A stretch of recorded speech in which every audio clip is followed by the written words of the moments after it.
भगवान शिव सती को लेकर के और पागलों जैसे यहां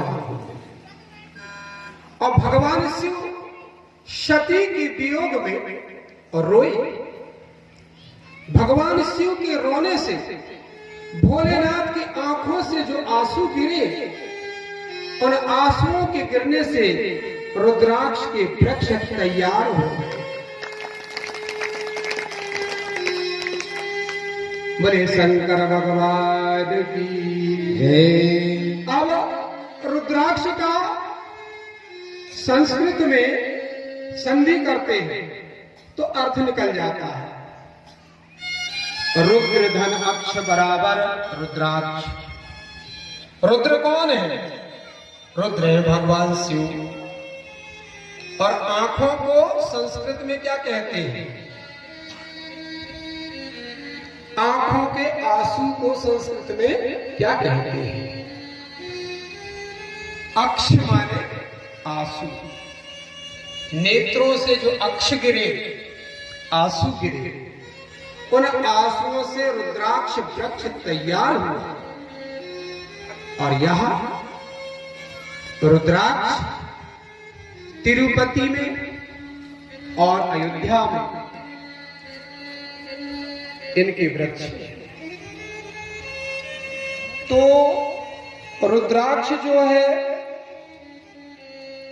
श्वेतां तु महेशानि रुद्राक्ष महिमा शिवे कथयामित प्रीत्या भक्तानां कामयः।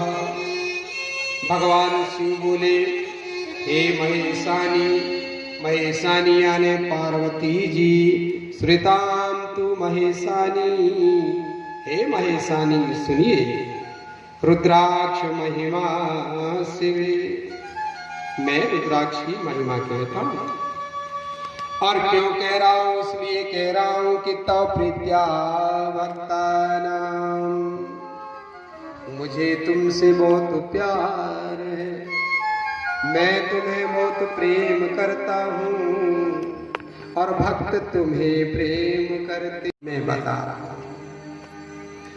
दिव्य वर्षास्त्राणि महेशानि पुनः पुरा तपः प्राकुर्वत तम मना संयमं वै मम स्वतंत्रेण परेशे लोकपित्रा लोकोत्कृतिकारिणा लीलाया परमेशानि चक्षुरुन्मीलितं मया।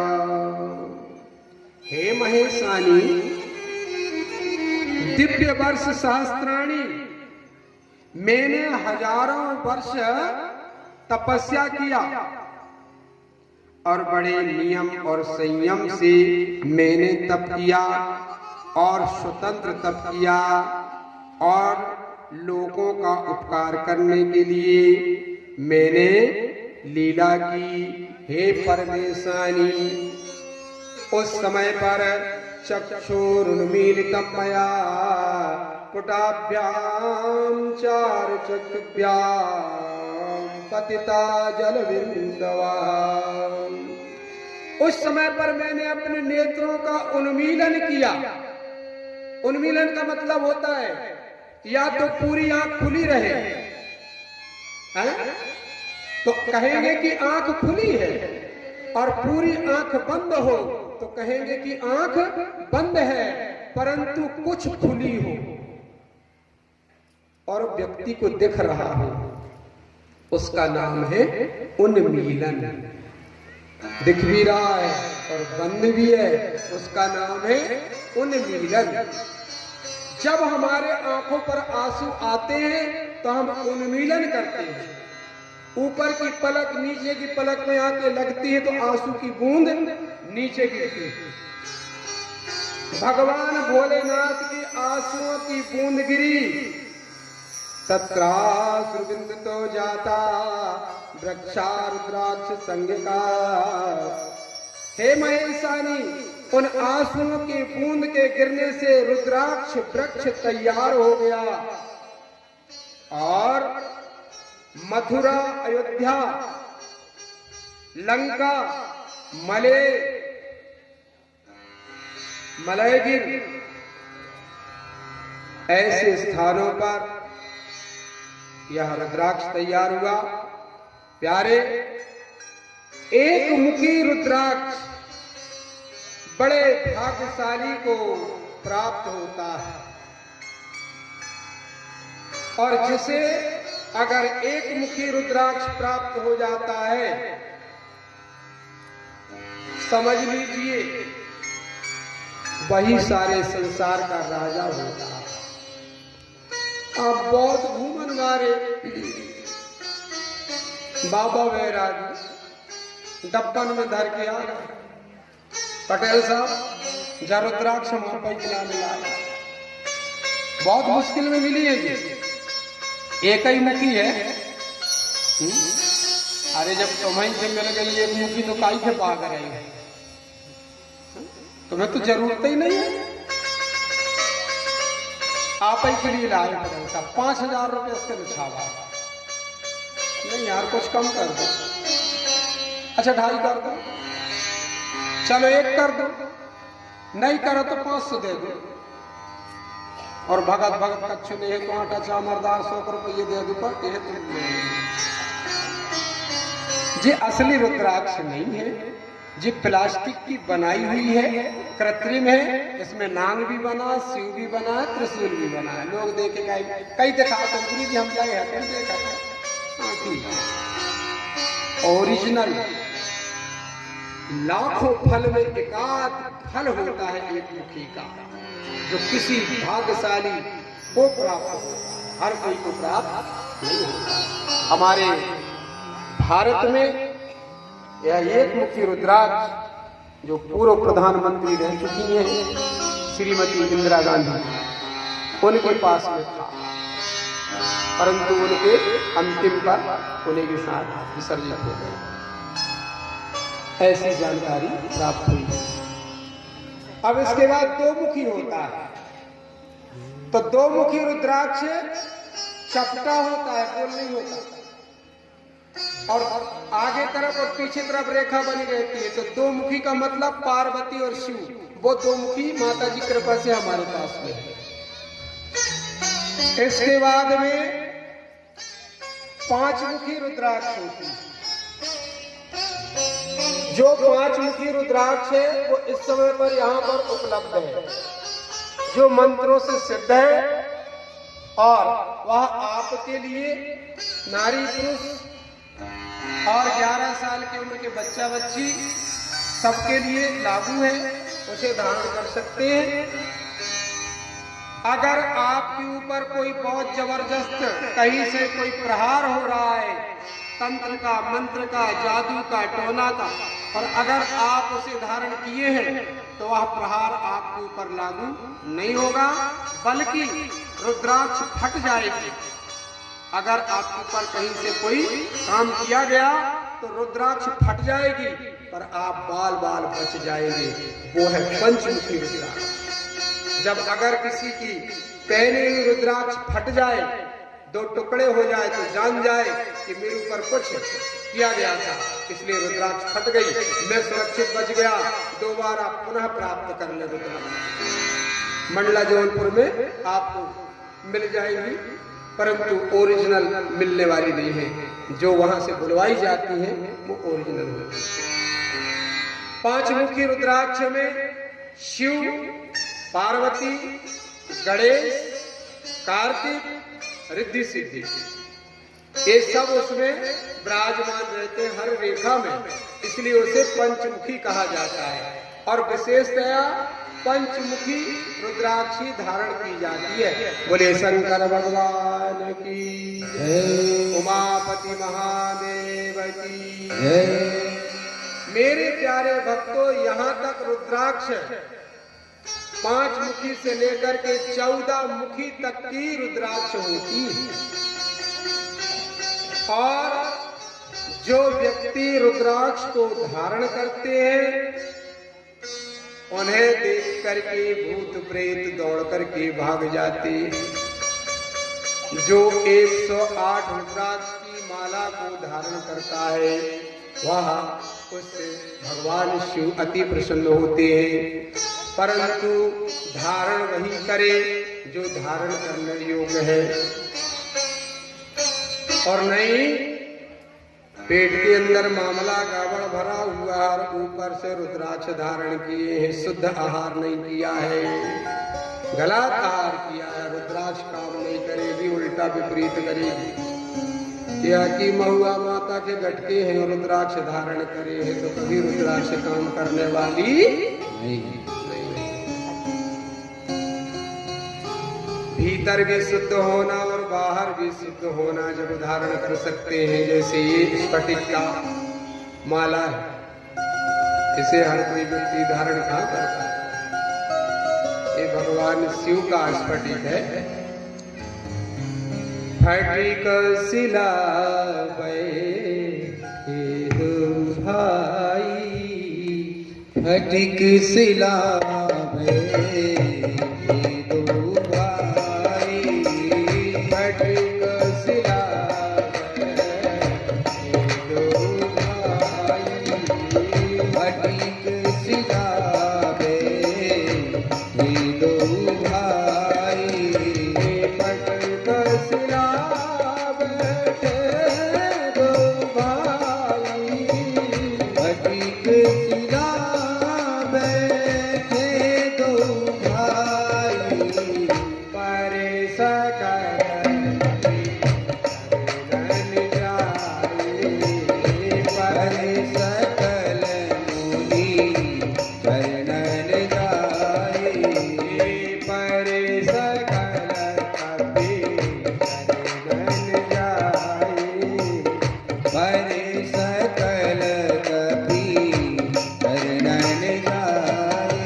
जिस पर भगवान राम और लक्ष्मण विराजमान थे, उस समय पर जिस समय पर लंका में चढ़ाई भगवान को करना था, युद्ध की तैयारी चल रही थी, उस समय पर भगवान श्री राम और लखनलाल इस फटिक शिला में बैठे थे।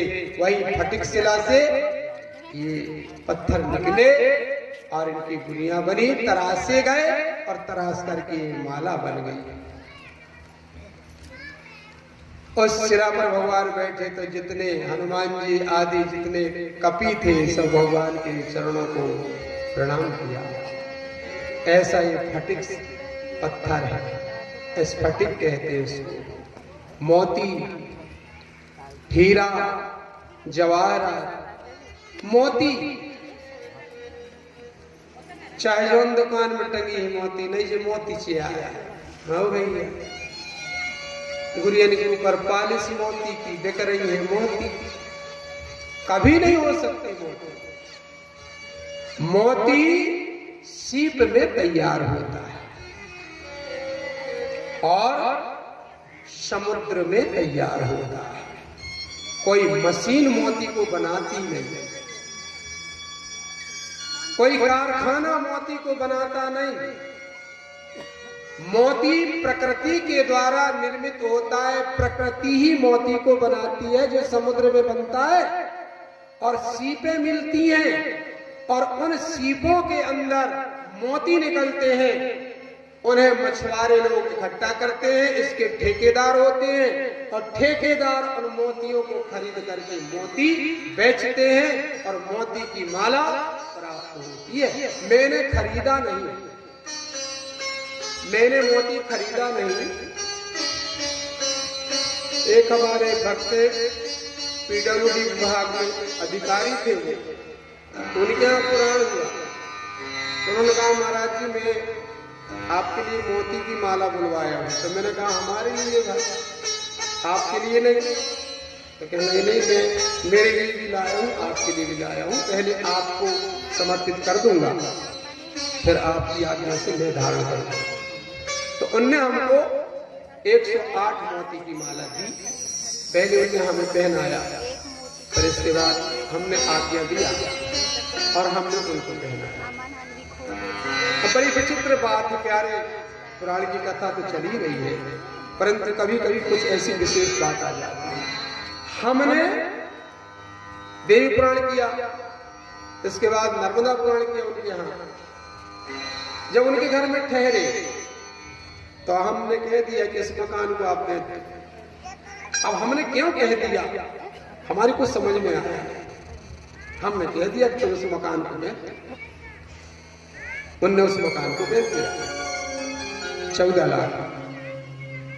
अब इसके बाद जब उनके घर गांव गए तो वहां पुराने जमाना का भीड़ का मकान था, 12 एकड़ जमीन थी, पीली मिट्टी।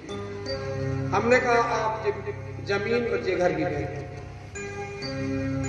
अब वो भी ऐसा सच्चा और इतना विश्वास करने वाला कि मेरी बात को मान के 14 लाख में इस मकान को बेच दिया और 25 लाख में वहां का बेच दिया। और बेचने के बाद संपर्क टूट गए, नंबर हमारे पास नहीं। आज जब वो हमको बुलाया तो हमको पुराना मकान मालूम था, नया मालूम नहीं था। जब बुलाया तो उन्होंने फोन में कहा भाई कोई आदमी पहुंचाओ, आप कहाँ रहते हो। पहुंचाया, हम उसके घर गए। आज करोड़ों की बिल्डिंग बनी और उसने चरण धोए अगरबत्ती पूजन किया और महाराज जी आपका आदेश मैंने माना, मैंने घर जमीन बेचा, मकान बेचा और आज तो जितनी धान मेरी वहां नहीं होती थी उससे दूनी धान यहाँ पर हो रही है, उससे कम जमीन खरीद लिया मैं। और मेरा मकान 3-3 हजार के हिसाब से किराए पर चल रहा और मैं रह रहा हूँ। तो मैंने कहा भैया तुम तो अच्छो कर ले, पर हम तो पढ़त रहे, हम पछतात रहे कि हमने ऐसा क्यों कह दिया, हमारी आत्मा से ऐसा क्यों निकल गया। और वो मान भी गए। तुमने अटैक नहीं किया हमको कि नहीं महाराज जी मैं क्यों बेच दूंगा, तुमने बेच भी दिया। तो कहले प्रभु 4 गुना फायदा हो गया। ताली बजाइए, ये महामाई की कृपा है। अब उनके यहाँ बरसात बाद भागवत पुराण होगा। बेटा नहीं था, माता जी का आशीर्वाद प्राप्त हुआ, देवी पुराण के बाद पुत्र हुआ, पुत्र 12 साल का हो गया। अब 12 साल का पुत्र हुआ महाराज जी तो एक भागवत करना है। हमने कहा और ऐसे ही आज जात रहने। अब हम इतनी टाइम ज्यादा है नहीं है तो हम आए जाए नहीं, चुप ही जाते बताए नहीं वो आ जाए लेने है ना। ये प्यार है प्यारे, ये प्यार है।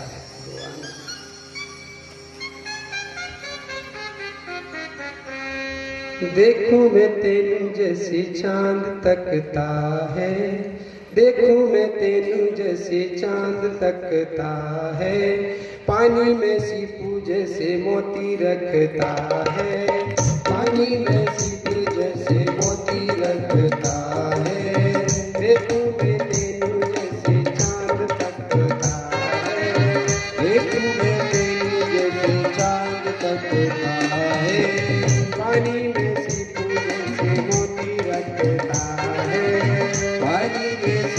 जैसे मोती रखता है। तीरथ मेरा तू कि रब मेरा तू,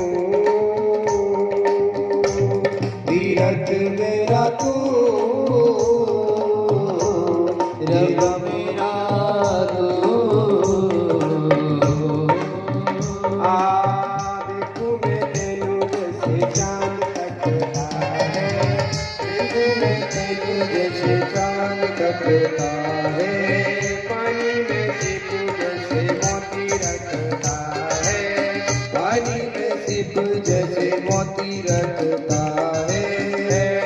तीरथ मेरा तू तीरथ मेरा तू, तीरथ मेरा तू तीरथ मेरा।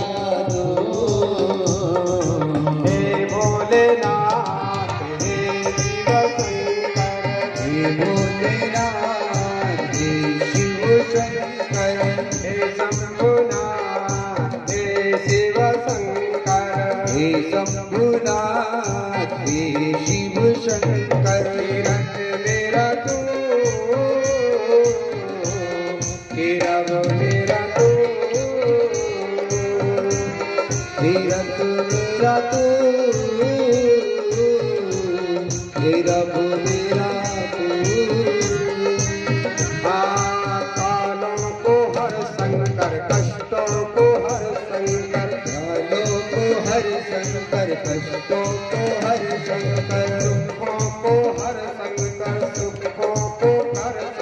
दुखों को हर शंकर, सुखों को हर शंकर, दुखों को हर शंकर और सुखों को कर शंकर। तीरथ मेरा तू,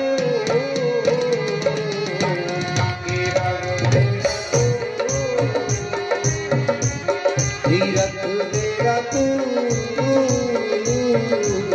हीरा मेरा तू। देखूं मैं तेनू जैसे चांद तकता है, देखूं मैं तेनू जैसे चांद तकता है, पानी में सिपो जैसे मोती रखता है, पानी में सिप जैसे मोती रखता है। तीरथ मेरा तू, तेरा मेरा तू, तीरथ मेरा तू, हीरा मेरा तू। बोले शंकर भगवान की जय।